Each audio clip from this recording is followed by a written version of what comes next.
کی حیثیت سے تھے اور آپ وہاں بڑے مفسر بن کے تھے. مدینے میں آپ محدث تھے، مدینے میں آپ مفسر تھے، مدینے میں آپ بڑے قاضی تھے، سبحان اللہ مدینے سبحان میں اللہ. آپ مفتی تھے.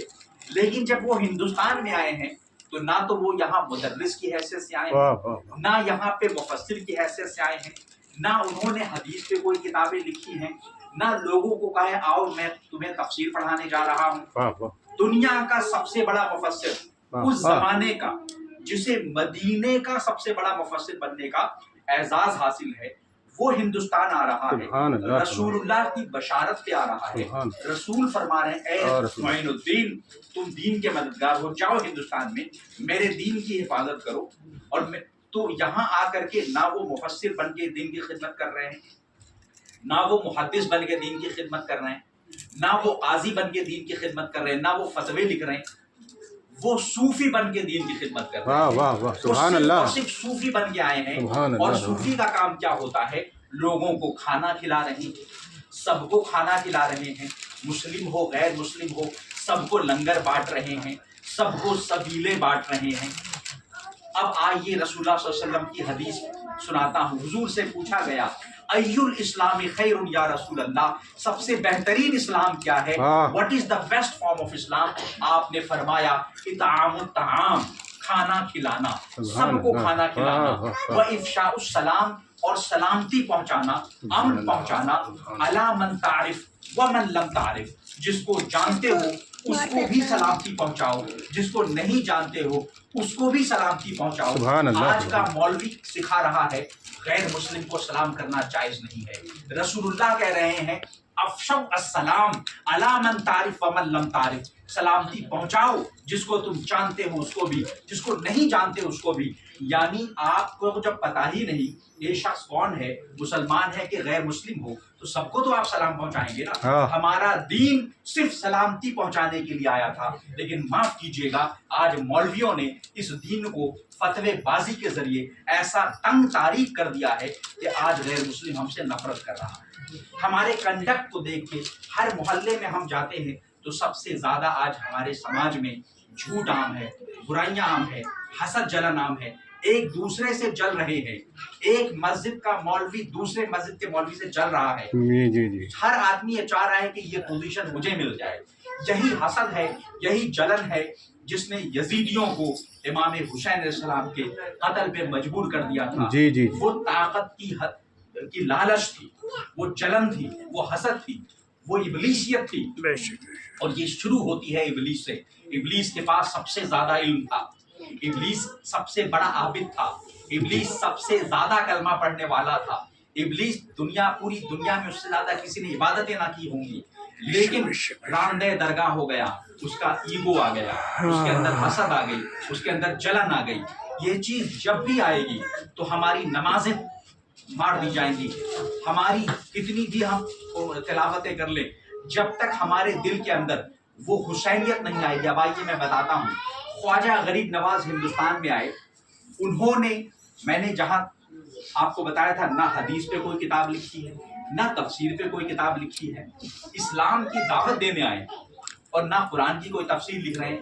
اگر خواجہ غریب نواز نے کچھ لکھا ہے اور جو ہم تک پہنچا ہے وہ یہی پہنچا ہے، شاہ است حسین بادشاہ است حسین، شاہ حسین ہے بادشاہ حسین ہے، دین است حسین دین حسین ہے، دی پناہ ہست حسین، دین کو پناہ دینے والے حسین ہیں.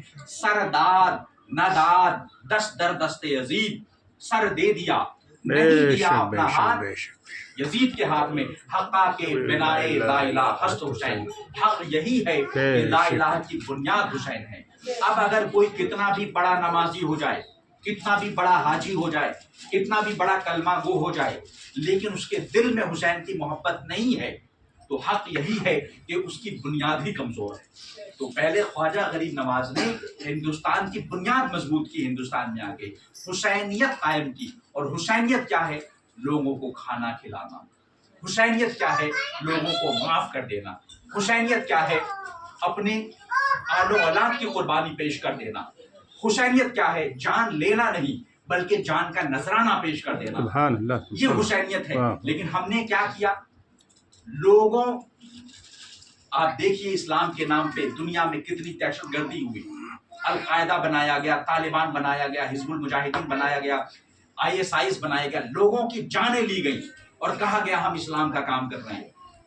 حتیٰ کہ رسول اللہ صلی اللہ علیہ وسلم کے نام پر کسی شخص کا قتل کیا گیا کہ اس نے گستاخی کی، ہم اس کا قتل کر دیتے، یہ بھی اسلام نہیں ہے۔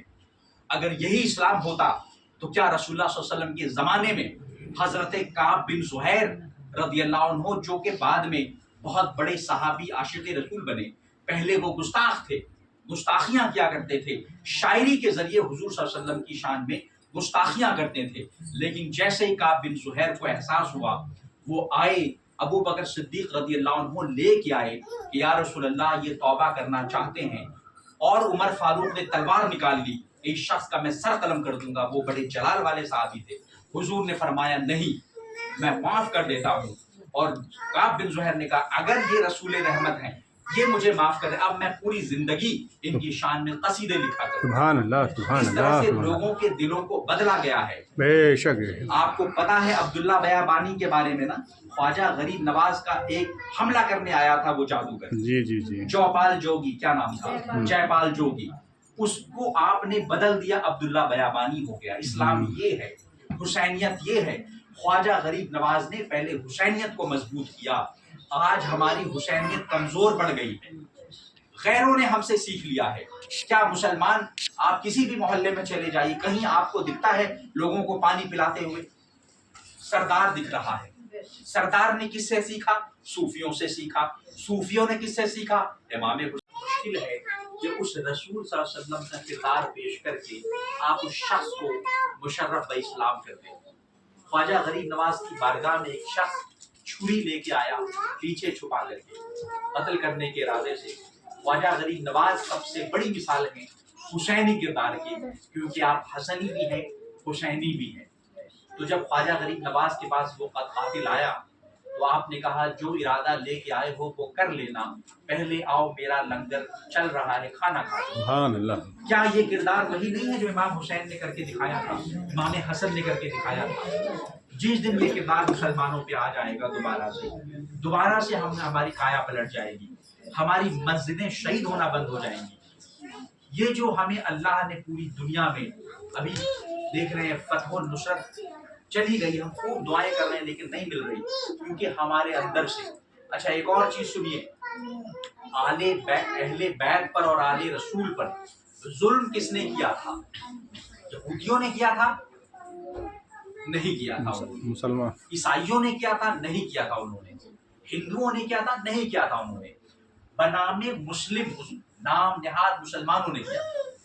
تو آل رسول کے بارے میں اللہ کہہ رہا ہے اے رسول آپ اجر مانگیے، آپ نے جو دعوت دی، اسلام کی اتنی مشقتیں اٹھائیں، یہ آپ کا اجر ہے، حق ہے کہ آپ اہل بیت سے محبت مانگیے۔ قل لا اسألکم اجرا الا المودۃ فی القربى، اے رسول آپ کہہ دیجئے مجھے کچھ نہیں چاہیے اے مسلمانوں تم سے، مجھے تم سے صرف یہ چاہیے کہ میں نے تمہیں مسلمان بنایا ہے، اسلام کا تحفہ دیا ہے، تم میرے گھر والوں سے محبت کرو، بس اتنا مانگیے آپ۔ لیکن اگر انہی میں سے کچھ لوگوں نے بجائے اس کے کہ اہل بیت سے محبت کرتے، اہل بیت کو چن چن کے قتل کر دیا۔ امام علی کا قتل کیا گیا کہ نہیں؟ امام مولا علی کا قتل کس نے کیا؟ ابن ملجم نام کا مسلمان تھا۔ امام حسین کو یزیدیوں نے قتل کیا، امام حسن کو زہر دے کے مسلمانوں نے ہی نام نہاد لیکن تھا تو کلمہ کو۔ امام جعفر صادق کو بھی قتل کیا گیا، شہید کیا گیا۔ امام موسیٰ کاظم کو بھی شہید کیا گیا۔ امام علی نقی کو بھی، محمد تقی کو بھی شہید کیا گیا۔ امام تقی کو بھی شہید کیا گیا۔ امام حسن عسکری کو بھی شہید کیا گیا۔ اور امام مہدی کو اللہ نے مخفی رکھا، چھپا کے رکھا ہے کہ ورنہ ان کو بھی شہید کر دیتے۔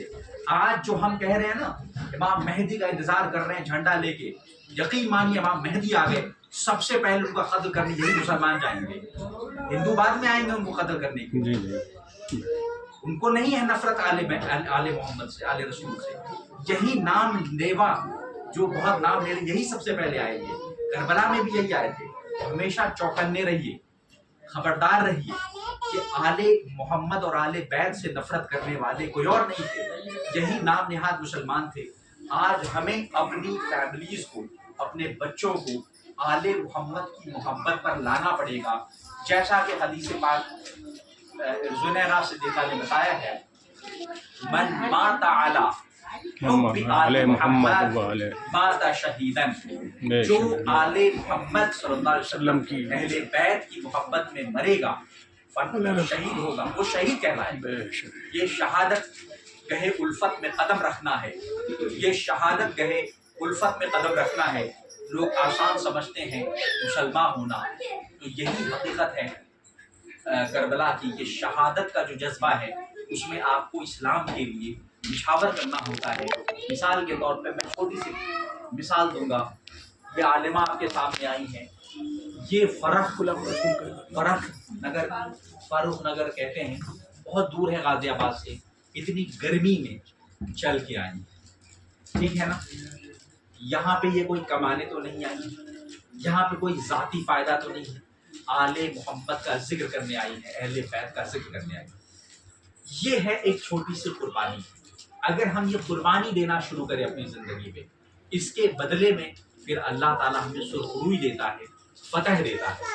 جو ان سے جڑا رہتا ہے، ساری دنیا کی جو آزمائشیں ہیں اس سے وہ آزمائشیں آئیں گی۔ اگر آپ اہل بیت سے محبت رکھتے ہیں، زندگی میں 100% آزمائش آئے گی۔ میرا ایک دوست ہے، اس نے مجھے کہا جب تک میں اہل بیت سے محبت نہیں کرتا تھا بہت فری گھوم رہا تھا، لیکن جب سے میں اہل بیت سے محبت کر رہا ہوں آزمائشیں آئی۔ میں نے کہا بے شک آپ سے آزمایا اس کیونکہ آپ اپنوں کو آزماتے ہیں، اللہ جن کو چن لیتا ہے ان کو آزماتا ہے۔ اور قرآن میں لکھا ہے وَلَا تَقُولُوا لِمَن يُقْتَلُ فِي سَبِيلِ اللَّهِ، نہ کہو ان کو جو اللہ کی راہ میں شہید ہو گئے مردہ، بل احیاء، بلکہ وہ زندہ ہیں، وَلَٰكِن لَا تَشْعُرُونَ، لیکن تمہیں ان کا شعور نہیں۔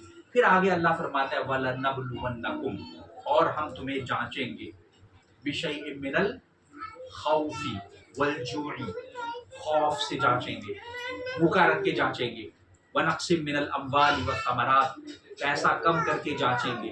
تو جو اہل بیت سے محبت رکھتے ہیں ان کو جانچا جاتا ہے، لیکن جانچنا اور آزمائش کچھ دنوں کی ہوتی ہے، بعد میں پھر اللہ تعالیٰ وَلَلْآخِرَةُ خَيْرٌ لَكَ مِنَ الْأُولَىٰ، آنے والی زندگی بہتر زندگی ہوتی ہے۔ اس آزمائش سے آپ گزر جاتے ہیں تو پھر اس کے بعد آپ کی دنیاوی اور اخروی دونوں زندگی سنور جاتی ہے۔ اس لیے مولا علی سے، اہل بیت سے اپنی محبت کو دوبارہ سے ویسے ہی قائم کیجیے جیسے کہ ہمیں کہا گیا ہے، خواجہ غریب نواز نے کر کے دکھایا ہے۔ ان سے بہتر اسلام کو سمجھنے والا یا اسلام کو پھیلانے والا ہندوستان میں کوئی نہیں آیا ہے، اور انہوں نے کہہ دیا ہے حقہ کے بنائے لا الہ ہست حسین، حق یہی ہے کہ لا الہ کی بنیاد حسین ہے۔ اب آپ دیکھیے کتنے سارے فرقے آ گئے ہیں، آ گئے ہیں کہ نہیں آ گئے ہیں، نعوذ باللہ۔ کچھ لوگ تو یزید کو رضی اللہ عنہ تک کہتے ہیں، ذاکر نائک جیسے لوگ۔ لیکن اب ایسے میں ہمارے لیے وہ حدیث جس میں آپ نے فرمایا میری امت اہل بیت کے بارے میں آزمائی جائے گی، آپ کو ایسا لگے گا کہ ارے